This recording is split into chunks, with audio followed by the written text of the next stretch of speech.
of the way, please. Everyone stay back there. Now stay back. Get someone to stop this thing. I can handle it.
Of the humanity.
And welcome to Ward 13, where Gonzo just took off his mask.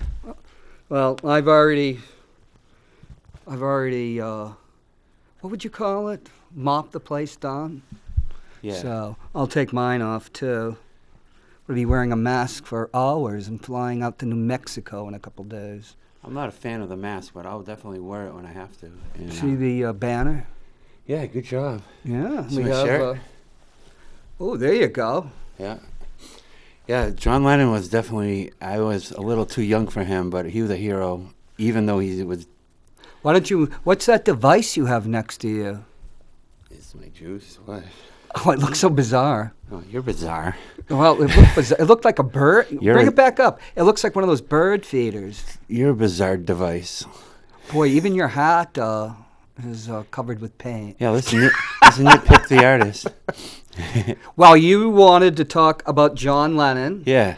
There you. I'm wearing an orange jacket because I don't have any military attire about Sergeant Pepper. Oh, okay. I see what you're doing there. Why don't you talk about? I split your art. I Oh, flipped yeah. them. Good job. That's cool. Talk Well, about your art. That's based 2 of your pieces. Well, I mean, my dad was so into the Beatles that it was like insufferable. Like I couldn't get away from it. So I've seen all the documentaries. I've seen everything there is, and as I got older, it became less annoying and more of like, wow, these guys were pretty cool, and especially the leader of the gang. I would call him John Lennon. Paul's a leader too, but when it came down to it, John was Well, number John one. was the original leader, but by the time of Revolver, the leadership started shifting towards Paul. Yeah, I would agree with that. Well, it's just what happened. A lot of people say, no, have you ever heard the rumor that Paul McCartney died Oh yeah, I lived through that. a long time ago and then they brought in a replacement? Yeah, that was a big thing, I think, in 1969. Did that have any weight to it? No, they actually had F. Lee Bailey, who was the most famous attorney of his time, Yeah. do a special on that. And or it could have been another person, but of equal weight. And they'd have it was that time of Abbey Road it came out, because they put Abbey Road and then they're like dots on the wall on the back, and they got 3 Beatles, and all the different things were at the end of Strawberry Fields Forever, where it seems people all heard "I Buried Paul," but when the anthology came out and they showed the original tapes, he's saying cranberry sauce. That's But funny. of course, he was listening to it when it was changed, and he probably said, "I bury Paul," because I think Paul. See, the Beatles in England, if they released a single, it didn't go in the album, and they wanted a couple of singles, "Strawberry Fields" and "Penny Lane," which are on Magical Mystery Tour. They wanted that in the United States. The Beatles intended that, Lennon and McCartney intended that to be in Sgt. Pepper. But Capitol and EMI, which was the conglomerate that owned Capitol, the British record conglomerate, wanted singles. So that's what went out. And if he had it manipulated, say, "I buried Paul," he's saying, my song's clearly better than his. That's interesting. I mean, you would say you know a lot about the Beatles. Then. Oh, yeah. Yeah. Would you rank, if you were to rank them, I think most people would rank them pretty similar. John, Paul, George, Ringo. Oh, yeah. Poor Ringo doesn't really get any much credit, but they threw him a bone here and there. Well, He got to sing a couple songs. George Martin, who produced the Beatles, I think it was Jeff Emmerich came to become an engineer, or it could have been Alan Parsons. Alan Parsons went on to have his own career, actually making music, the Alan Parsons Project. But it was one of them, and he said, when you have 1 Beatle, it's great. When you have 2 Beatles, it's better. When you have 3, it's fantastic. But unless you have all 4, you don't have the full magic. Yeah. So even Ringo, who they made a full partner in 1965, was part of that. Well, he's definitely a part of it. Rubber Soul, the thing about the Beatles is they kept surpassing each album. Like Rubber Soul was, surpassed the Beatles for sale. Of course, when you're in the United States, I was stationed in Germany when EMI issued the Beatles on CD. I remember I came back and my sisters, what do you mean? The order of the songs in the United States were different, because the United States would cut the albums up and something from and it would just move them all around. So she couldn't. The order of the songs, which were burned into her mind, were different, and some songs were on different albums. Now, did you like it when Phil Spector would put his finger on it? He kind of got a little funky with it, didn't he? Nobody liked that. We're talking about Get Back, which was originally going to be a couple were good though, right? Well, originally the album was going to be called Get Back, and it was supposed to be, if you see the greatest hits album, which is called Beatles 62 to 66, The red which and the blue was ones? red, Yeah. and then blue was 67 to 70. There's a picture of them from like 62, and then there's a picture from 70. That was going to be used on Get Back, because we're going to say Get Back plus 10 other songs as a throwback to their first album. But of course, the sessions were so horrible, and they disliked it. They just put it off for a year.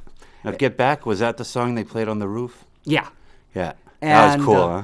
Yeah, because McCartney, originally the song was supposed to be a burlesque about the Britain and the anti-immigrant movement of the late 50s and early 60s.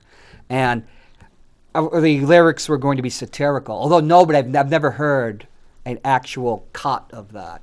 And then they just changed it into he's actually talking about John and Yoko. But that's how I kind of grew. When you talk about song order, I'm thinking red album, blue album. Yeah. Because that's kind of what you put in it, when you're a kid and you want to hear the Beatles, you listen to their best of. But when I got older, I got into vinyls. That's when I would listen to the whole sequence of songs, and it was definitely sonically cohesive the way it went. Like it's meant to be listened to in album form, not chopped up into a best of. Right, I would say from they were always, and the English albums were always carefully sequenced. But George Martin was the first record producer ever to get a royalty on a record, and I mean, some songs ran into each other. If you listen to some songs, you'll hear the end of one song. Yeah. Or like you'll hear the beginning of another song when if you listen to Spotify where it just kind of randomly plays a song, you'll hear a different song starting. Right. And on the DVDs, I don't want to say DVDs, CDs, it was originally irritating because you could hear the track break, and then it would go, because the songs would bleed into each other, like on the Sgt. Pepper and the White Album. Sgt. Pepper, that comes to mind. But, Great. That's so good. It still holds up. They're the best-selling, not only the best-selling band in history, they are, McCartney and Lennon are the greatest songwriters of, up there with great composers. And if Harrison was on his own, he would have been considered great too. It's just when you're playing with, Mickey Mantle and, Lou Gehrig, you're going to get overshadowed a little bit, you know what I mean? But man, Harrison was one of my favorites too. HBO did a great 2-part documentary on the one by Harrison. Scorsese, Living in the Material World? I think so. Yeah, that's Martin Scorsese. And you realize what a jerk Clapton was, stealing his girl from. The greatest documentary film about a band is the band break up, The Last Waltz. Yes, although I have that album. It's great. If you listen to The Night They Drove Out Dixie Down, I guess that's probably will be prescribed now. That's an all-star compilation, right? Well, that's everybody was that there. album. Well, though? Dylan was there. Yeah. Ringo. That's an album you want to get. That's a four. I think there's 4 albums on. You should watch the film's great too, because Scorsese was one of the editors of Woodstock, which that's probably the first great documentary about rock. That was a good one too. Oh yeah, because of all the split screens. You have to see it if you see it on a big screen. Definitely the split screen. Yeah. Yeah, when you watch it on the TV in the old days on video, everything is like just caught right in the middle. No, the reason we're talking about Lennon... But I'm just saying, Get Back was just shelved for a year, and the Beatles were breaking up. They didn't even think they would be able to make another album, but they went back and made Abbey Road. Now, John Lennon screwed George Martin because they made one of the engineers, it might have been Jeff Emmerich, it was so hard to mix from all those... It was made as a film. They got what they could, right? Right, and then Paul McCartney, like 5 years ago, went back and redid it again. I don't think he did it better than, but Lennon was saying "screw you" to Paul and to George Martin, who was a father figure, and he always rebelled against his father figures, and so he brought Phil Spector in. That's the first time that women ever sing on a Beatles song, except for Yoko, and. Because he added all these strings, like the long and winding road. He went a little tweaky with it. Paul went to the head of EMI, Sir Joseph Lockwood, and said, "They've ruined my album." But what could he do? Because you don't want to alienate John Lennon either. Yeah. You think but the Abbey Road? Road? It is funny though.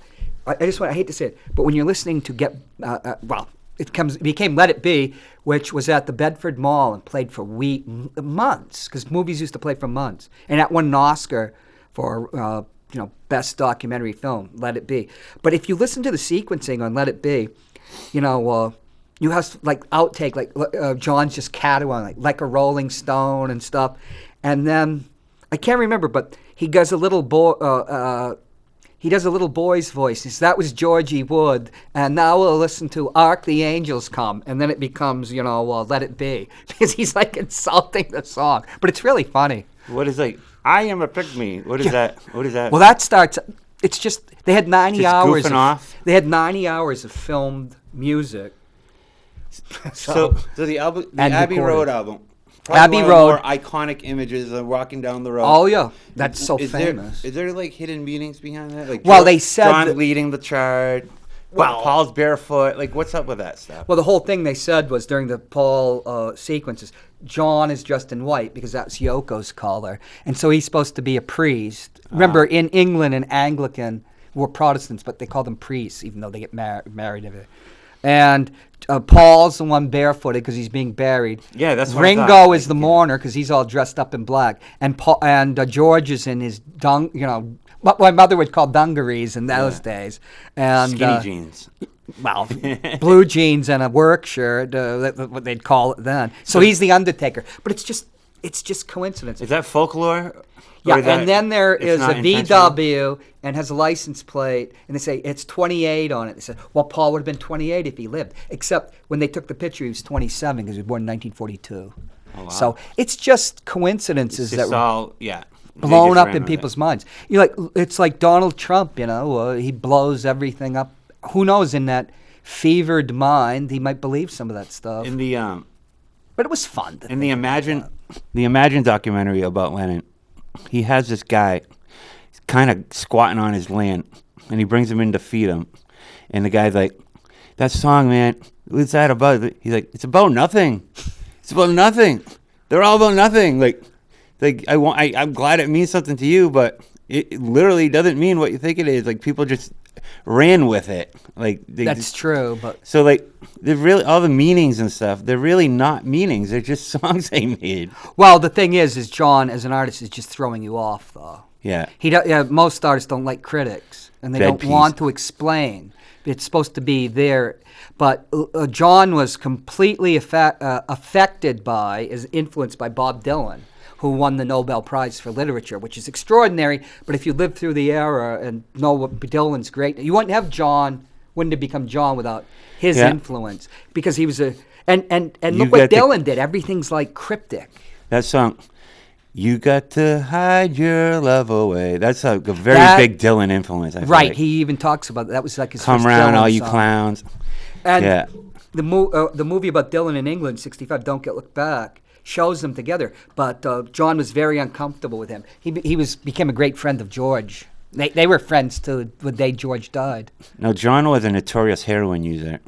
You think that had something to do with the crankiness? That's why he withdrew for like 4 or 5 years after. You think the members of the Beatles all knew about his usage, right? I mean, he sang the song "Cold Turkey." Yeah. He was pretty out and about it, stepping out. Different songs that would kind of allude to his heroin use. Yeah, he was a heroin addict. Which probably why he was very cranky a lot. I don't know. I've never. I don't know. I've never really known heroin. Well, when they used to do the bed piece thing, that was this reporter that really got under his skin, and he could tell You mean, was it the reporter or was it Al Capp, the famous cartoonist? It was, I don't know. Because he was there. Al Capp. Al Capp was famous for making Little Abner, and it was a satirical piece, but he'd become increasingly conservative as he got older. And he was invited there. No, when they got all those billboards that said "War is over," put them in Times Square. They put them in all the countries. Did that what was that like at the time? Like, looking back at it, it was pretty cool. Well, that's Yoko's influence, and Yoko was very an avant-garde artist. She was very far out there. We're gonna have Tom. My friend Tom's gonna follow in for sure. Well, yeah, she was performed with John Cage, who was a famous avant-garde composer. Double Fantasy with a great album, except I wish it was just single fantasy. Well, because some of those tracks are just you can't listen, you can't get through the whole thing. Well, You her have to cat, skip she the song. caterwauls, and she influenced the B-52s. If you ever heard of them. Oh, have I heard of the B-52s? They're my favorite band in the whole world. Really? Cosmic Thing in '89 was They the were best album. they were influenced by Yoko, but Why? Like the. but it was bizarre. stuff? It was bizarre to listen to a Beatles album because I remember listening to the first Beatles album that we had, 64, which is my sister's album, Meet the Beatles, and we listened to the Singing Nun before that. I was 4 years old. My brother was a year and a half older, and our other friend, brothers. My friend was almost my age; he was a little younger, and then his older brother. So the Beatles had a reputation for, which the Rolling Stones later had, in much more, that they were transgressive, because they're shaking their heads and stuff. There's kind of a feud there, wasn't there? The Stones. and No, the Beatles. they never had a feud. No. Again, maybe the media just played it I've up. never heard anything of that. John They and peaked at the Paul. same time. Would you agree? Well, the Stones come a year later, and the Stones are from London. You have to understand the Beatles Stones rock, dude. are northern. They're from Liverpool. Mm-hmm. They have a different accent, and it's a different culture. And people from the north of England were considered second-class citizens. Great actors like Albert Finney, he was from the north, and his accent was considered outrageous. But he became there were a lot of actors in the 60s from the north that refused to really adopt a London type of accent, although they couldn't use their own accent. But if you hear the Beatles talking Scouse, which is their dialect, it's you can barely understand them. Yeah, it's a dirty language. And so they were provincial. Those were the provinces, Liverpool. So, but the Stones were from London, and Mick had gone to the London School of Economics. He was thoroughly middle class. So they were different, and they moved to London. So. But they got along very well. You see Mick at the Sgt. Pepper sessions at the feet of Paul while he's directing the orchestra and stuff like that. Because they were equal and they'd gone through the same things. How many people knew what it's like to be the Beatles? They were the most famous people on earth. Yeah, only 4 people knew what it's like to be the Beatles. Yeah, and they were bigger than any band. The Stones didn't start selling until the 70s. They never sold like the Beatles did. So... But it was a different band. Then they became... 40 years ago yesterday, John Lennon got shot and at killed Dakota, on front of his apartment after returning home from a trip. He signed the guy's autograph before he went got back. Now, what was that? That must have been the worst. Well, yeah, it was for me and my generation. Or were you watered down to that type of thing? It was just happening all. But this was what, 81? It was December 8th, 1980, and I got a call from my then girlfriend, who was from Manchester. We were in Boston, but at different schools, saying that she'd heard John Lennon was dead. And my friends, like Tom, who would call in, were watching Monday Night Football. Yeah. And John had been on Monday Night Football for a brief, talking. Yeah. Well, him and Howard Cosell were friends too. I don't know if they're friends, but Well, they're celebrity. When you're at that level of fame, Yeah, it's like me and Mike Martineau. Hardly. It's like Jack Nicholson would say, I meet more people in a year than most people meet in their lifetime. It's not that he wants to meet them. It's just that's part of being, a big movie star. And Lennon... And they were bigger than any movie star. What? Oh, my God. Imagine what that actual album he signed from Mark I wonder what David happened Chapman. to it. That album would be worth so much. But, yeah. That's crazy. Was, they asked him why he did it, and he said, I don't know, I liked them. And then the policeman who interviewed him said, yeah, me too. And then the same bulletproof vest that was used to protect Chapman was part of the 40 vests that Lennon had donated Lennon and Yoko to that exact precinct. So one of the exact same vests he was wearing that vest. Well, New York was a very dangerous city. You should have seen it. You should have seen it that time. It was, if you ever watch Scorsese's Taxi Driver, I actually lived in that movie. Neighborhood where I couldn't believe the variety is. And it's like, I lived right near there. That was on 3rd Avenue around 17th Street. And it was like, oh my God. You thought you were going to get killed every day. If people don't realize it. And that was the early 80s. I lived there, but I would visit New York in the 70s. If you were to ask most people whether it was safer now or safer in 1969, Most people would say safer in 1969, but it isn't even close. Well, You could get away with more. It was just riddled with crime. Yeah, I'm not talking about 80. I'm just saying, I saw some interview where they compared now versus then, and it's only gotten safer crime, over the years. Crime exploded in the 60s, and a lot of people say because of the liberalization of criminal laws, which, one of the reasons they have bail is to put you in jail, and the person can't come out and do another crime. Now, in Los Angeles, they just got rid of bail, the new district attorney, and crime will get even worse. Yeah, It's just the way it is, We may get rid of bail. They just do away with bail for minor crimes. So just let them off? Yeah, they let them out. The whole concept of bail is to get your money, and if you screw up, they keep it, right? Well, no, it's to get you to come back to court. Right. It's a surety, it's a bond that you get there. But a lot of people can't afford it. But in Manchester, there was somebody that had he had done a lot of violent crimes, and they let him out with no bail, the new bail reform, and he killed somebody.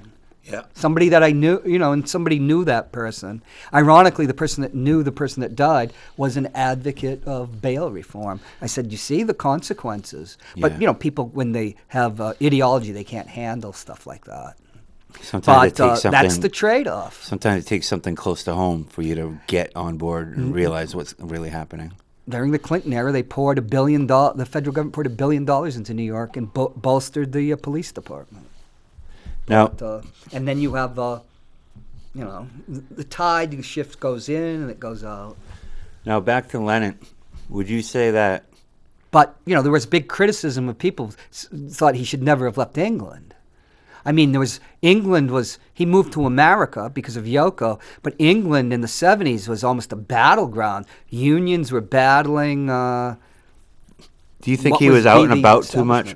A man of the people too much? I don't know. Thought he was invincible. I don't know. They say that Marlon Brando and people like that got so freaked out by that they increased their security. Oh, I can only imagine. This guy came from Hawaii just to kill John Lennon? Yeah, he was exposed. But he wanted to live freely. There's stories that if in the massage parlors near he lived, there was photos of him because he would go to the girls for a massage, and he didn't give a damn. Like a Bob Kraft massage? Yeah. Oh, okay. Yeah. Well, throw an extra 50 in there?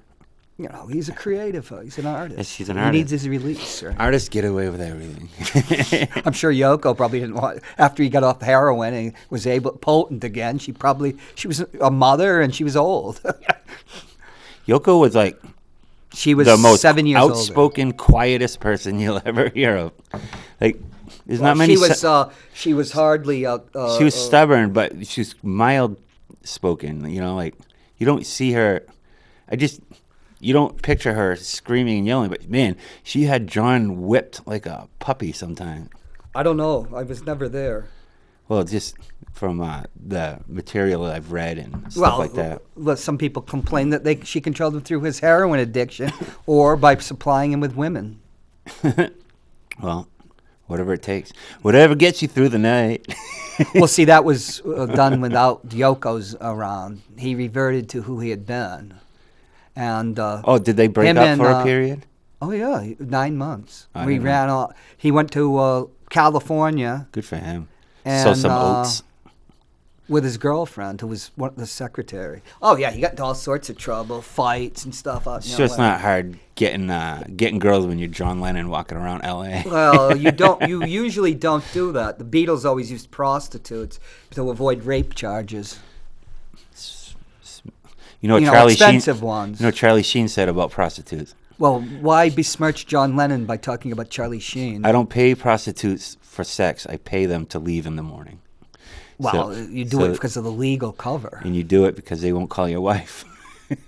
They could, but they're not going to fall in love with you and get mad and jealous. When you have a property like the Beatles, you've got to protect them. Yep. You don't want any lawsuits. I'm sure they were more in the escort range. So who got the girls or the roadies? I bet they're the ones walking down Manchester Street. I don't know what that means. So, John, I seen you driving up and down Manchester Street. Sure you have. Bagel Cafe area. I don't even know where that is. Yeah, you do. No, we don't. Hanover Street. I don't know where that Anyway, is. the Beatles were not visiting those Halo establishments. Cafe. I'm sure they had a person. I really don't know the east side of Manchester very well. Mm-hmm. I don't know Manchester very well. You don't? No. Sad. Why? Because Manchester's the best. Sure it is. It Manchester, Manchester, England, and the Mancunians. Manchester is one of the I thought we best were gonna talk about John places Lennon. to live in the world, just so you know. But you've never lived anywhere else, so you really can't make that. I've never been to San Francisco for a sabbatical. No, I have not. Well, I actually lived in San Francisco. And I've never studied under Howard Zahn and BU. You've never lived in Carmel by the sea, California. Yeah, I have. Sure you have. I lived in Carmel. Yeah, Carmel. By the sea. Sure. Yeah, California. Yeah. Yeah, what was that Let's like? just say Were you like John Lennon? Did you sow your oats out there? I tried to. I lived in a shack 5 blocks from the most beautiful beach, but it was a different type of beach. It's not like Southern Cal. That was created by artists, actual artists. But then we're talking about then John the Lennon. gazillionaires found it. He'd have been better off living in Carmel. That's where Clint Eastwood lives, and Clint Eastwood lives there. And you see him every now and then. But, he's never hassled. One of his mistresses and some of his illegitimate kids were right around the corner from me. He had many more than the press reported, but he's part of the community. Nobody was going to hassle him there. Yeah. He was like, he was the big guy there. And he was a very nice person. You got to tip well when you're looking for ambiguous. You don't want to. Well, he did have his you gotta start throwing assignations. some 20s around. 20s. He could give him a house worth $1 million. You're gonna have an illegitimate love child. You got to throw some weight around. Well, he had the money. Clint Eastwood. I don't know. You like Clint Eastwood? Yeah, he was great. He was my generation's John Wayne. Yeah, I guess so. And he surpassed him. He was great. Became a great director. He did have a couple good directors. His persona was revolutionary. The man with no name. Yeah. There was never anybody like that before. Go ahead. And he helped because the scripts were in Italian. He just dropped all the dialogue out because he said it was stupid. So he just didn't say hardly anything. Gran Torino movie was good. That was his last. I haven't seen. No, his last film. He just made a film last year. What, the drug mule one? Did you see it? Yeah, I saw it. Is it any good? Nah, he's just he's gone, dude. He's 88 when he made it. Bonkers. He's out of it. His speech at the Republican convention. Who cares about that? Was just out of control. That's stupid. You don't judge somebody by that. Ezra Pound was a great poet, and he was a fascist. Why not? Speeches at the conventions are what make and break people. I mean, some would say Obama. What does art have to do with politics? Well, some would say Obama got his boost from his speech at the Obama convention. is somebody that was created out of whole cloth. He's a politician. Hello? Hello? Yogo? Hello. Is that you, Jim O'Connell? Hey, how are you, John? We're talking about John Lennon today. Uh-oh. I know, like that's what I call it. the lip syncing's not working. I jumped through some towns. I saw you there, and I saw the John Lennon image in the background, and I'm going to try and drag you back there, Yes, away from talking about Clint Eastwood and his speech in 2012. Oh, there we have another. Right. What do you remember about that? You're a year older than me, so you grew up with them. As you became conscious, they're there, right? Well, so back to John Lennon. So John Lennon was an important person, when I was growing up, and he was an influence. And but I wonder I think what's interesting is his relationship with the United States, right? Yes. So here's this Liverpudlian working class guy who has, by the time he comes to rest in America, has suffered the slings and arrows of outrageous fortune and the difficulty of living a life in high profile. And, seems to have found a home for himself in New York, and yet, so we have that. But we're talking about also the period, right, when anti-war movement, the hippie issue, all of that stuff, the freedom of expression, the marijuana usage, like all those psychedelics, which drove Richard Nixon crazy. So you think about some of the others, like Ringo Starr. And it's their sort of attraction towards the East as well, right? So George. This thing with with the Indian thing. So, but what I think is interesting is John Lennon and his kind of the conflict within him around his affinity for the United States, and yet at the same time there was a lot about the United States. He was a rebel within the United States. So I'd love to hear you talk about that. I just wanted to throw it out there, and it's good to see you guys, and I'll talk to you soon. Okay, we're going to have thanks, Jim. I'll talk about that. In 1980, he blamed everything as left wing on Tariq Ali. Is it Tariq Ali, if I'm remembering correctly, who was a big leftist? But with John Lennon, being John Lennon, there's always going to be the Joker in there, and the playing with everything. Yeah. Okay. There was a profundity to the man, right? I mean, his song, all this work that he wrote, and I know it's kind of almost tried at this point, but that song, Imagine, right, is sort of a song for the ages, a song for humanity, it's a song for every day and for every man. And if he was remembered for nothing else, he could be remembered for that piece. Yes. Okay, Jim, thank you for calling. All right, thanks, John. Yeah, bye. Okay, bye-bye. Right, because what you're talking, Richard Nixon had the government go after him and to deport John. Nixon started the war on drugs, and Nixon believed that psychedelics were the U.S. versus John Lennon was a documentary, right? Yeah, that we're having trouble with somebody calling in. You're having trouble. Well, we are. We're a team here. We're just lacking Ringo and George. Yeah, I'm Ringo. Okay. When I was dating, you'd always ask a girl who their favorite Beatle was. What does that even mean? When I was dating, John so you're or not dating anymore? John or Paul. You lost But then occasionally George would be different. But then I met a woman from Russia, and her favorite was Ringo. 13. You want to go on the? Hey, is that you, Tom? Yeah, I'm calling John Hopwood. Why don't you mention? We had somebody call in to talk about and ask about John Lennon and politics. We were talking the other night about Richard Nixon and psychedelics and his crackdown. Well, you can't really see that unless I move. There we go. We have Thomas Massengale. Tom Massengale is often on the show. Why don't you talk about what John Lennon meant before, in the sense of his political, the impact on politics and why it drove Nixon crazy, enough that he tried to deport him and use dirty tricks on him. Well, that was thank you for that. That was definitely some government interference right there. It was probably a dirty trick. Yeah. But psychedelics. You see, rock and roll becomes rock, and it really expands sonically. It just becomes different as everybody's taking LSD. You listen to the Who; they're a rock and roll band, and then suddenly you get Tommy, because they're all dropping acid. Yeah, I can see that. All the time slows down, and things.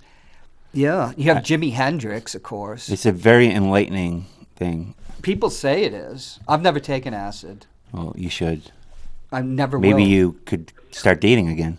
Sure, that's really a real something. Who's on the line now? Just do something, John. Yeah. Santa Fe, New Mexico, calling. Okay, no talk about that. That's private. So, talk about John Lennon for a few minutes or whatever. If you can, without getting cut off. No, not now. Talk to them. All right, dude. You obviously aren't able to talk. I guess this is going to be edited out. Indisposed? Thank you. What do you mean exposed? Okay, indisposed. Is he exposing himself? Indisposed. We all are exposing ourselves on TV. Yes. Jeez, do I have to... There's somebody at the door. Well, why don't you answer it while I talk to Gonzo? Wasn't John Lennon yesterday? Let her in. What? No, yesterday was written by Paul McCartney, but when he was stoned, he actually insisted that he wrote it. Shut up, really? He did, yeah. Right, but wasn't it December 8th, 1980 he was shot? Yeah, weren't you watching Monday Night Football when Howard Cosell announced it? I heard it from my girl at the time, Debbie. Oh, it was a terrible night. Oh, yeah, what he meant. And the next day, I remember Walter Cronkite, announcing it on CBS. I was in that apartment on Hemingway Street. Yeah, you'll never forget that. It's gonna be deflating. It's like what John. I don't remember John Kennedy. I remember him alive, and I remember the funeral, but I don't remember he died that day. I can only imagine that my mother had shielded my brother and I from that. Because you don't believe it at first. Right. Yeah, no, it's people when JFK died, people could remember exactly what happened. Same with FDR, Franklin Roosevelt. It was like our 9/11. And for John, 9/11 would be equivalent. When John Lennon got shot, he was, arguably probably the most famous person on earth. Him and Muhammad Ali. Probably. Yeah. Right. Just goes to show anybody can go down. What do you It's think of that crazy. assassination? We don't want to talk about that. That'd be a whole different show. Well, But all of our assassinations have been mad lone gunmen. Oh, we're not talking about that. Well, why we're talking not? about John Lennon because I'm not going to talk about that. It takes him All right. down. We're Well, talking that's about what he the meant politically. He was the vanguard. Timothy Leary said the Beatles were the leaders of the new generation that was going to revolutionize consciousness. What impact did the assassination make on society then? What steps did people? You said Marlon Brando stepped his security up. Don't you think that was kind of a wake-up call Well, to a lot of people? It was the end of something because Ronald Reagan had just got elected and the Eastern intellectuals It could ushered not in the 80s, believe for that sure. Ronald Reagan could ever get elected. It was definitely A broken down TV star, and it was the I think end of Lennon this. was I think Lennon was the poster boy for the psychedelic revolution. But just not And there was yeah. a psychedelic revolution in our country. But that's true. But the Beatles were even bigger than psych. Why John Lennon is so dangerous. Nixon, had Paul Newman, Gene Hackman of all people, and Steve McQueen, who was a right winger, on an enemies list. Kind of like he was the first the Trump. Beatles- But the Beatles went were beyond. bigger to the kids than Jesus, but the psychedelic revolution. I mean, look at the anti-war movement. When we were little kids, no matter what war we were in, you were like a traitor if you spoke out against anything we did via the military. Yeah, but Tom, the And went No, it beyond. did. It took some balls to do what Lennon We did. overturned that because Yeah. people were able to just detach from their conditioning and see murder for what it was, and see imperialism for what it was. Well, I think that that is part of the critique that John Lennon, after Yoko, started to articulate. But the song "Revolution" on the White Album is anti-revolution. Well, Tom's right. You talk about paving So the way. So is Street Fighting Man, which comes before. No, Street no, Fighting no, Man that's is not is true. against the May riots in Paris. You talk about pave way.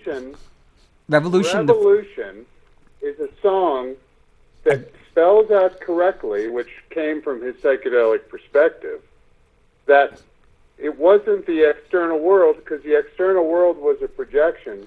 In Revolution, he said, the revolution has to be to free yourself. Well, that would Free probably your be mind. I thought also it the spoke influence against. of the East. I thought it spoke against that was- people who are too violent during. Like, course, don't yeah. tone it down with the violence. You Yeah. can peacefully protest, but don't Don't distract. Yeah, but see, when they redid it as a rocker, because John always wanted to start slowing stuff down, and they wanted to, and George, so they made the Revolution as a rocker, as a song, Actually, and then he it was says, a rocker "Count me first. in." It got slowed down, Tom. It was a rocker first. On the flip side of the Hey Jude single, I believe it was a No, it wasn't B-side for one of the Beatles singles. That was made after. Hey Jude comes after. Hey Jude's late '68. It is. Now it's Jude. I don't think you'll find that's right, but It is right. It all is right. right. Doesn't matter. They Right, doesn't they debuted Hey Jude in either September or October of '68 in England on David Frost, No, and then it was put on the Smothers Right. Brothers show. That's when I saw it. It was late Hey, '68. who's Jude? right. Who's Jude? Jude's is John. That's Paul singing to John. Julian. To his son? Well, it's supposed to be Julian, but it's Paul really Did it to his son? John because he's lost John. They were going through an artistic okay. divorce. That's They were interesting. they were a duo. They were a creative duo. They'd moved away from each other, but they still heavily influenced each Yeah, other. of course. Most like- songs you see Right. say McCartney Lennon on them. One of Most the songs. yeah one yeah, And John was very close to George, and he influenced him. But George influenced John, too. Hey, I'm over here, Ringo. I'm over here, guys. Actually, they always had the thing where for the media that it's George and Ringo, but it was George and John were actually closer after like 65 or 6. Now, But George went on his own trip into... to get back to the Lennon anti-war movement, he was, paving the road. That means you're taking on all the rock, all the gravel, all the pushback that it takes to pave a road. And he was one of the guys that made it easier to have that ideology to say, screw war. When Tom's right, if you said that 10 years before that, you could get your butt whooped and sent into your room, But see, what Tom's also saying is he also took on all the people that wanted a violent revolution, the people that were Weathermen, the Black Panthers, people like that. Because I think Nina Simone, didn't she criticize him heavily? And she had a rebuke to him. Yeah. But, well, it's like fight, but fight fair. Well, I don't know. I think we're still dealing with that today. Oh, you absolutely are. And I would tell you, John Lennon could come in handy these days. Yeah. A young John Lennon. But Nixon wanted him deported. He thought of him as a threat because he was the head of that. Because when you talk about psychedelics, Tom, and that culture changed America. If you watch Mad Men, that's part of it. And if you notice, the subtext is that Don Draper is affected as the others by it, and he's stuck in the past. Nixon called Lennon the most dangerous man in America. Yeah, because he challenged the status quo. Imagine there's no country. Because patriotism, as they would say in England, is what gets... He had a following. He would have a lot of Twitter followers back in his day. A lot of people liked him. Yeah, but he lived in an era before, it's a different consciousness. He had pull, though. He had influence, and that's dangerous. Yeah. If you're Richard Nixon. Well, he was afraid of him. But, hey, take a few minutes to talk about Yoko, because Gonzo, like me, is not a fan of Yoko. Right. Yoko really carried a lot of the shadow for them. The Jungian shadow. The target of a lot of abuse. Big target, yes. But, to the point where, I don't know if you remember, for Beatle Boys, when the Beatles broke up, she was blamed. An enormous number of Americans blamed it on Yoko, of all things, right? Whereas Yoko Yoko really helped him. I mean, coming after India, Yoko really helped him to open his consciousness to a much broader, deeper experience of life. Yes, I would agree with that. Right, and he was completely in love with the woman. I don't know. That's kind of... back and judge. He was completely dependent. If you listen to the Plastic Ono Band albums, which is 70. They're the greatest work those two ever created. Well, I would say that Plastic Ono Band is one of the greatest albums that the genre ever created. They put out 2 albums called Plastic Ono Band. No, that's greatest hits album. There was one album by John and one album by Yoko, and they looked identical on the cover, except one says John Lennon and one says Yoko Ono Lennon. Yeah, and after that... But she was actually a very interesting artist in her own right. I don't know if you know the story of when they met. Yes, I do. But... I'd like to hear it. Well, we only got 5 minutes. We've only got 5 minutes, and he's going to take 10 minutes. Be quiet, and I'll tell it, Hopwood. But I'll take 1 minute. Yeah. I doubt... All right, let's time him. Already he been a went minute. to John. Well, you're going to go down a cul-de-sac. He went to a gallery in London. John. Call me Hoppy. To a gallery in London. Yeah. I'm gonna type on my. Okay. I'm listening, Tom. And it was Yoko Ono's exhibition. Some friends took him, and he walked in, didn't know anything about her or her work. It was John Dunbar's gallery. And there was a stepladder. With a light bulb hanging above the top of the stepladder from the ceiling and a magnifying glass. And so John, people always think they shouldn't touch art, but John walked right up the ladder, grabbed the magnifying glass, looked at the bulb, and it said yes on it. Well, that was And part of the he installation. so excited that somebody was delivering art with a positive message that he was just knocked out. And yeah, push came to shove. They let her know. She contacted his people, and they wound up meeting up. And the rest is, they never separated after that. Well, yes, they did. Well, you because say that he wasn't they in did love. in 1973, 74. It seems to me that he was very in love with her. Well, he was dependent on her. Very. That's No, I think he was romanticizing. But people are so prepared to project all this negative shit. Well, Who's to say you come on, Tom. He was No, in love with her. don't Who are swear. we to judge? Because We that's can what people barely do. evaluate- Because every marriage has its challenges. Remarriage. I'm married and I have my we are challenges. barely able to judge our own lives. But you're Fuck the way romanticizing. You're that John Lennon romanticizing said. something in a bourgeois way. You're talking about You're talking about Yoko, an avant-garde artist who took him out of the mainstream and diverted him from that into the avant-garde. Yeah, The but his albums best like, work is no, after that, albums though. like Sometime in New York City, which is heavily influenced by Yoko, are terrible. But some of them is Garbage. amazing. John, Like stop some of his it. songs, You made like your point. The point is, we're talking. The point is, you can talk about stuff. Yeah. He's a Beatle boy. John's a Beatle boy. Yeah, but I didn't think we'd go down this romantic type of thing. About his own life over your word about John Lennon's life. John doesn't know love. Why would I listen to what you think of their marriage? You don't listen to stop. people who Stop were in being the marriage. Manchester, Tom. That's but it's just a violation of logic on the thing. You're talking about artists. You're not talking about two people that running bread and breakfast. Can I ask Tom a question? Tom, I know this is cliche, but what would you say your favorite 3 John Lennon songs are? And they can be Beatles songs, but what would you say those you can are? do both. Your go-to. You can do both. I see Plastic Ono Band from Mother to My Mommy's Dead. Mother One is so song. good. Mother is I'll so say good. Plastic Ono Band. Jealous Guy, I thought was Ooh. a remarkable song. So good. And so I'm not. If I went into the Beatles catalog, well, let me think. What was the one in Hell? Hey, you've got to hide your love away. Yeah. We just talked about That's that. Dylan That's and the Thorne. Dylan What is song. what is the one about their Places I Remember? In My Life. In My Life, That's great.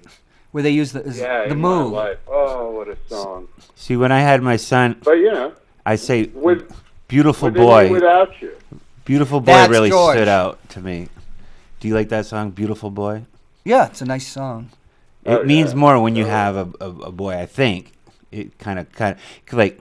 But I'll say about John Lennon, when you talk about his songs and how they developed, when you get like a song like I'm So Tired, I mean, how much more primal a There was some performance you crap. get? It's There was like a some dog- Marlon Brando There's acting some dog his crap best. that he put out, for sure. No, but we're talking about, But here's a person that when he actually hit, man, moved the frontier. When he hit. Like Mother, like he just said, Mother, when you listen to this, that's an impactful song.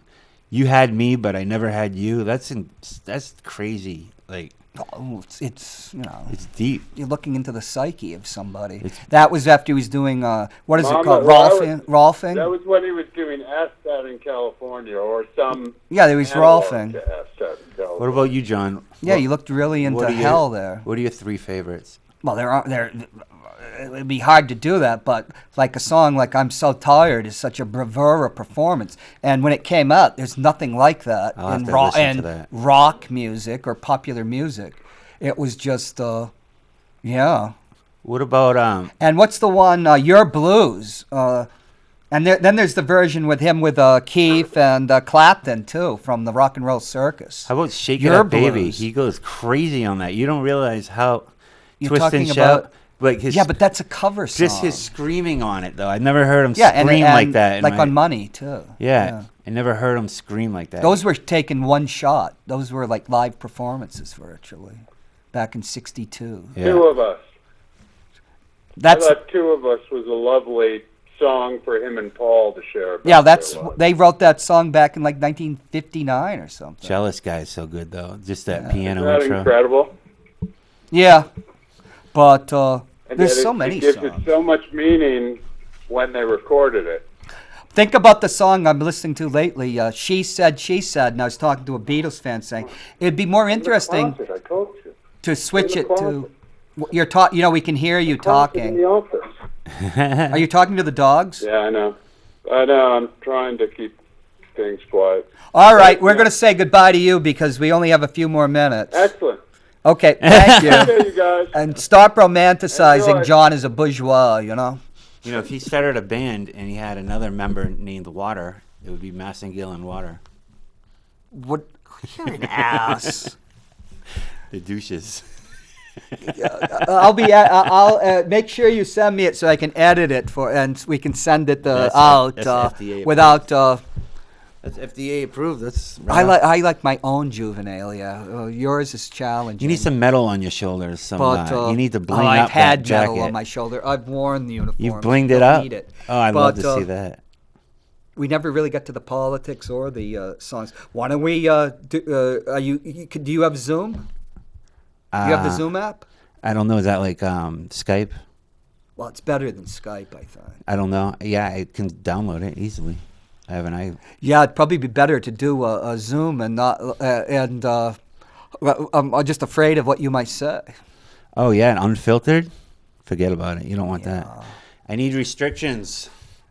Wow, Tom's never gone through a show without saying some obscenity. I've never sworn on the radio or I TV have. once. Not once. You'd think I would. I've never F-bombed. The way I talk, you'd think I would, but I've never, ever had the dump button. Well, this is the last live Ward 13 show, I would think. Yeah. We might Zoom, but it might be a recording. See you next year. Yes, and we might have a new title then. So take care, folks. I like that. Change it up. Listen to Revolver if you have it. She said. And it's, Bye. It's been a